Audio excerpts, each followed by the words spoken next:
Hello everyone, this is Abhigyan Singh from Edify World School and you are watching Live 7. Today we have a renowned DOP and cinematographer, Mr. Govind Negis sir. We welcome you sir in our studio. Thanks dear. As we talk about Mr. Govind Negis sir, he is a well-known DOP from Uttarakhand and has a vast experience in cinematography in Uttarakhand film industry. Sir, as we move forward, I would like to ask you one question. My question ahead is, what DOP is and what DOP actually stands for? DOP is stand for Director of Photography और जैसा कि Director of Photography जो word है उसमें क्या है कि जितनी भी एक टेक्निकल टीम होती है किसी फिल्म में किसी सॉन्ग में तो उसका जो हेड होता है उसमें कैमरा टीम का तो वो एक डायरेक्टर ऑफ फोटोग्राफी उसको एक टर्म दिया गया है. Okay, sir.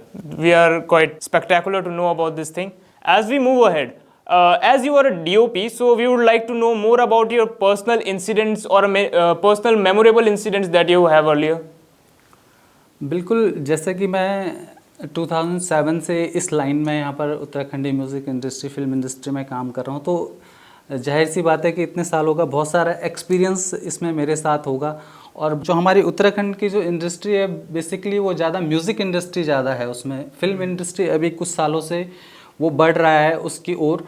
तो हमारा जो सॉन्ग्स में बहुत सारे गीतों के साथ बहुत सारा एक्सपीरियंसेस है, बहुत सारी जगह हम लोगों ने कुछ गीत चैलेंजेस के साथ हम लोगों ने काम किया है तो उसमें बहुत सारे वो हैं. तो उसमें से मैं कुछ आपको उसमें शेयर करना चाहूँगा कि एक गीत हमारा ऐजा मेरा दानपुरा 2020 में हम लोगों ने शूट किया. तो वो गीत हम लोगों को 2 साल उस गीत को शूट करने में लगे थे. अप्रॉक्सीमेटली हमने 2 साल का टाइम उसमें लिया क्योंकि उस गीत को शूट करने के लिए हमें डिफरेंट टाइम को चुनना था, डिफरेंट सीजन्स को हमने उत्तराखंड के उसको दिखाना था.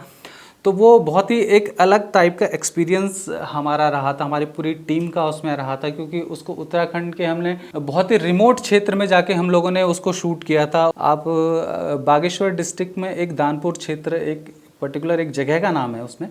तो उस जगह जाके उस जगह के बहुत सारे चैलेंजेस हमारे साथ क्योंकि वहाँ नेटवर्क का इशू है, बहुत बड़ा इशू, रोड्स वगैरह बहुत ज़्यादा अच्छी नहीं थी तो बहुत जगह हमें पैदल जाना पड़ा था. तो वो बड़ा चैलेंजिंग था और बहुत मेमोरेबल हमारे साथ वो गीत रहा और लोगों ने जब वो बन के आया तो उसको बहुत सारा प्यार उस गीत को मिला उसमें. If we just move further, I would like to ask you one thing. What are the major difficult challenges that you feel while shooting on different locations? बिल्कुल डेफिनेटली बहुत सारे चैलेंजेस होते हैं क्योंकि जैसे उत्तराखंड जैसे टेरेन में आप पहाड़ी राज्यों में कहीं शूट करते हैं तो उसका बहुत सारे चैलेंजेस हमारे सामने होते हैं क्योंकि जो हमारी लोकेशंस होती है अगर हमें उत्तराखंड को बहुत खूबसूरत दिखाना है तो बहुत सारी जगह ऐसी हैं कि जहां हमारा मतलब बहुत इजीली पहुंचना नहीं होता. वहां पर बहुत टफ होता है टीम को ले जाना, इतनी बड़ी क्रू को उसके साथ ले जाना, वहां पर रहने का खाने का और जो वहां पर जो वेदर का चैलेंजेस हैं. बहुत सारी जगह पता नहीं होता हमें कि कितने जैसे हम किसी बहुत ही ऐसे हाई एल्टीट्यूड किसी क्षेत्र में चले जाते हैं तो वहाँ पर क्या होता है कि बहुत सारे चैलेंजेस हमें फेस करने पड़ते हैं. हो सकता है हमें 2 दिन रुकना पड़ जाए, बारिश हो रही है तो 3 दिन रुकना पड़ जाए क्योंकि अभी जैसे मैंने आपको बताया कि हमारे उत्तराखंड की इंडस्ट्री एक इनिशियल स्टेज पर अपना काम स्टार्ट किया है हम लोगों ने यहाँ पर अभी. तो हमारे साथ बहुत सारे इश्यूज़ उसमें ये भी आते हैं कि आप मॉनेटरी भी अगर हम देखेंगे तो क्योंकि बहुत बड़ी इंडस्ट्री नहीं है तो उसमें एक सीमित उसका बजट होता है किसी चीज़ों में. तो उस बजट के अंदर हमें वो एक प्रोडक्ट को बनाना होता है तो उसमें जो सीमित संसाधनों के अंदर जो भी हम दर्शक देख पा रहे हैं तो वो एक बहुत सीमित संसाधनों के अंदर हम उस प्रोडक्ट को आप तक पहुँचा पाते हैं. तो ये बड़े सारे चैलेंजेस हैं हमारे साथ उस चीज़ के, लेकिन आफ्टर ऑल एक अच्छी टीम का होना उसमें ज़रूरी होता है कि जो इसको आप तक पहुंचा पाती है. तो सभी लोग लगे हैं इसमें काम में. I would like to ask you one thing. Like, how do you want to see cinematography evolving in a future? Definitely क्योंकि अभी जैसे जिस टाइम हमने ये स्टार्ट किया था एक उस टाइम ये डिजिटल युग नहीं था. हम लोगों ने जब एक रील वाला टेप वाला एक सिस्टम होता था कैमरे उस टाइम वो वाले यूज़ होते थे रील वाले रोल वाले. तो उस टाइम से हम लोगों ने उसको देखा था, उस वहाँ से हमारी जर्नी स्टार्ट हुई। आज के डिजिटल युग में हम लोग काम कर रहे हैं, तो बहुत ही ज़्यादा इसमें रिवॉल्यूशन आया है, चेंजेस आए हैं और धीरे धीरे हमने भी इसको अडॉप्ट किया है। तो मुझे लगता है कि आगे आने वाले समय में ये बहुत आगे तक और जाने वाला है। और जैसे कि आजकल के बच्चों को मैं देख रहा हूँ कि वो इसके बहुत जल्दी इसको अडॉप्ट कर पा रहे हैं और इसमें एक वास्ट मुझे लगता है कि आगे संभावना बहुत सारे है और बच्चों के अंदर बहुत अच्छी स्किल्स के साथ वो लोग काम कर रहे हैं। तो इसमें मैं एक अच्छा भविष्य देखता हूँ लोगों का उसमें। Thank you, sir, for enlightening us with such a good information. So now, if we just move further, I would like to ask you one thing. What are the new technologies and trends that are you experiencing right now? बहुत सारे जो equipments हैं वो बहुत ही ज़्यादा change हो गए हैं। जैसे मैंने पहले भी बताया था कि जिस दौर में हमने इसको स्टार्ट किया था, एक उस टाइम की जो टेक्नोलॉजी थी बिल्कुल डिफरेंट थी और आज की जो टेक्नोलॉजी है वो बहुत ही डिफरेंट है, क्योंकि जिस टेप के दौर से हमने इसको स्टार्ट किया था और आज हम डिजिटल युग में आ गए हैं, तो उसमें और इसमें आज की डेट में बहुत सारी चेंजेस आए हैं। बहुत सारे उस दौर से हमने इस दौर में कदम रखा है, तो मैंने बहुत सारे चीज़ों को फेस किया है उसमें और हमने उसको कंटिन्यूसली, मतलब ये एक ऐसा मेरे को लगता है कि कोई भी आप टेक्निकली हो या कोई भी चीज़ें होंगी तो आपका लर्निंग फेस हमेशा रहता है, क्योंकि एक हमने उस दौर को जो चीज़ों को टेक्निकली जो चीज़ों को इक्विपमेंट्स को जो हमने यूज़ किया था और आज के दौर में बहुत ही ज़्यादा चेंजेस हैं। आप उसको चाहे कैमरा वाइज हो गया या उसका जो रिकॉर्डिंग का जो माध्यम है, जैसे पहले टेप में होता था, आजकल CF कार्ड्स आ गए हैं या हार्ड डिस्क में आप उसको कैप्चर कर पाते हैं डेटा को। और ऐसे ही मतलब एडिटिंग के, लाइटिंग्स के, तो बहुत सारी चीज़ों में बहुत सारा चेंज आया है जब से और आज के दौर में।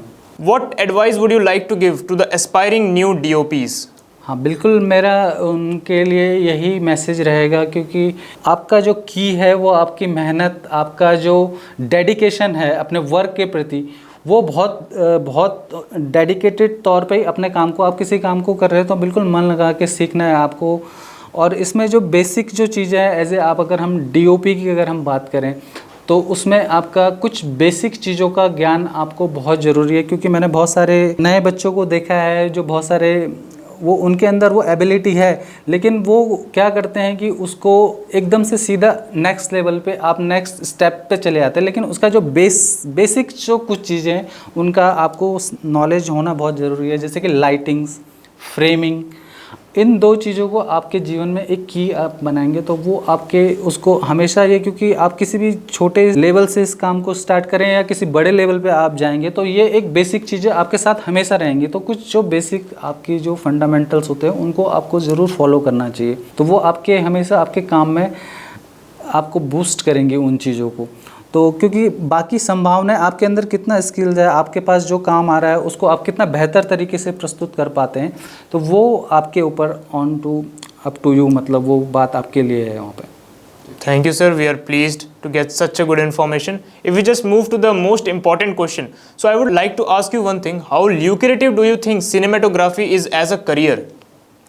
बहुत संभावनाएं हैं, क्योंकि अब हमारे उत्तराखंड स्टेट वाइज अगर आप बात करें तो पहले ये बहुत कम संभावना था, बहुत कम लोगों के लिए लाभदायक हो पाता था, बहुत लोग नहीं जाते थे इसकी तरफ को, इस वर्क के लिए बहुत सेलेक्टेड लोग होते थे और बहुत जो सेलेक्टेड लोग होते थे वो किसी दूसरे स्टेट, किसी बड़े इंडस्ट्री में चले जाते थे जो इसको सीख पाते थे। लेकिन आज के दौर में हमें देखता हूँ कि इसमें बहुत अपार संभावनाएँ हैं। आप रीजनल सिनेमा का बहुत बड़ा स्कोप आप पूरे भारतवर्ष में देख पा रहा हूँ कि जैसे आप पहले एक दौर था जब हम 90s के टाइम पे अगर हम साउथ की जो फिल्में देखते थे तो बहुत मतलब नोटिसेबल नहीं होता था, मतलब उनको हम नहीं देखते थे उतना सारा, मतलब वो दिन भर चलते रहता था टीवी पे, केबल टीवी पर आता रहता था, लेकिन उस टाइम उतना ध्यान नहीं। लेकिन आज के दौर में आप देखेंगे तो बॉलीवुड को भी टक्कर दे रहा है साउथ का सिनेमा। तो एक रीजनल का आज का डेट में बहुत बड़ा प्रभाव आने वाला है आने वाले समय में और भी स्टेट का। तो उसमें मैं देखता हूँ कि हमारे उत्तराखंड में भी बहुत सारे